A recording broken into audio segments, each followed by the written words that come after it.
Hey everybody, what's happening? It's Sean out here in the garage bringing you another how-to video. Today we're working on a 2023 and newer Greenger G3 or G3S like I have here. That's the Supermoto variant. This video should apply to either of those models. And what we're going to do today, we'll be removing the rear wheel and replacing the rear wheel. So I'm going to go from a Supermoto wheel and install a dirt bike wheel. And that's my purpose for making this video, but thought it could be helpful for others that might be looking to remove their wheel. Perhaps you're looking to get a new tire or something like that. So let's first off take a look at what we need. I've got a torque wrench here, two 3/8 drive ratchets, and then specifically you'll need a 19mm and a 17mm socket. I've got some gloves, optional of course. I'm gonna use some grease for the axle. Again, another optional idea, and some rags for the grease. And then something that could be helpful for you is a large flat blade screwdriver like that in case we need to split those brake pads. And then I've got two 13mm wrenches, and those are in case you need to make any adjustments to your chain, which will if you're changing sprockets or something like that, could be something that you might find helpful. And then we'll definitely need something to get that bike off the ground. But first thing we're gonna do is loosen up the rear axle, and we're gonna do that while the bike is on the ground. We want the weight of the bike on that rear wheel. And so we're going to use our 19mm on this side here, that's the axle nut.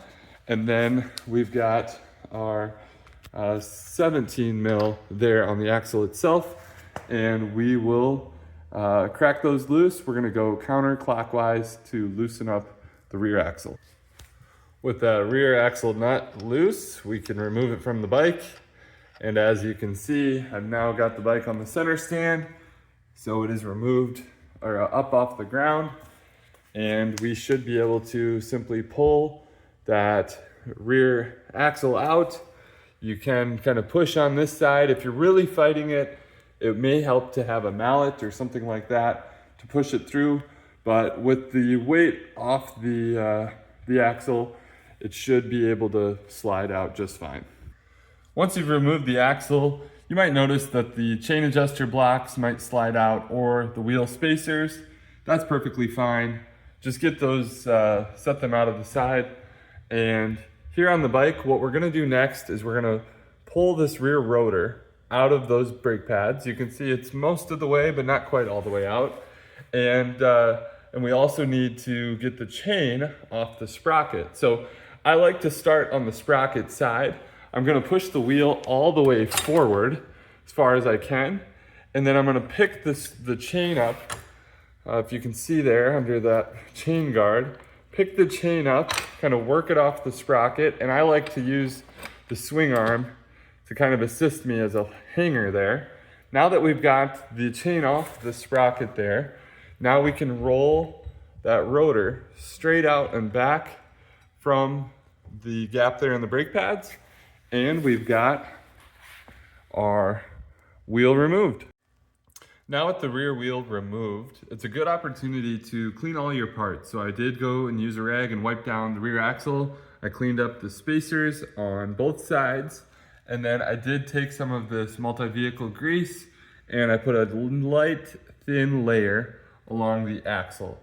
So now we'll be ready to rock in getting our rear wheel reinstalled. You can see I'm gonna go with a dirt setup now. And so I'm going to swap this onto my G3S. Just gonna kind of roll it forward here. And first, I'm gonna try to get it to that rear rotor to slide in between those brake pads right there. And if you're having trouble with this, that's where your screwdriver can come in handy. And you can stick that in and kind of spread those brake pads just a little bit, just to give you a little more room to slide that rear rotor into place. Now that I've got the rear rotor started, I'm gonna move the wheel all the way forward, and now I can grab my chain and get that back at least sitting on the rear wheel, and then I can back it up in place.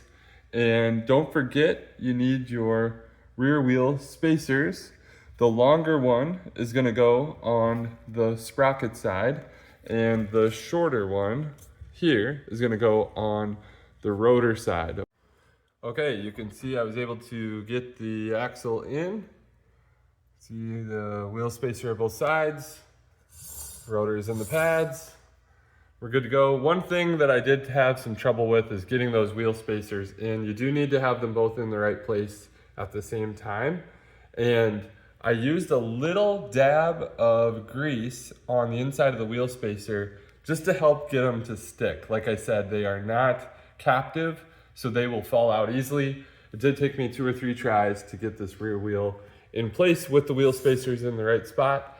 Once you get that done though, it should bolt up and be pretty smooth, and we can get this rear axle snug down. We're not gonna tighten it yet because we have the wheel off the ground, but let's just get that rear axle back on there and we'll get it snugged up here in a second. Now with our bike off the center stand and back on the ground, I'm gonna wedge a wrench, a screwdriver, something like that into the chain. And all I did is basically back the bike up, or roll the bike forward as far as I could.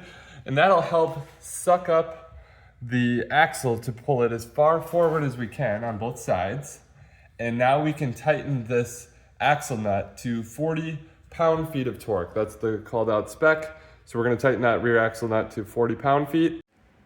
With the rear axle nut torqued, you can put on this little protective cover if you still have yours. Just helps keep the nut in good shape in case you run over rocks or things that could ding it up.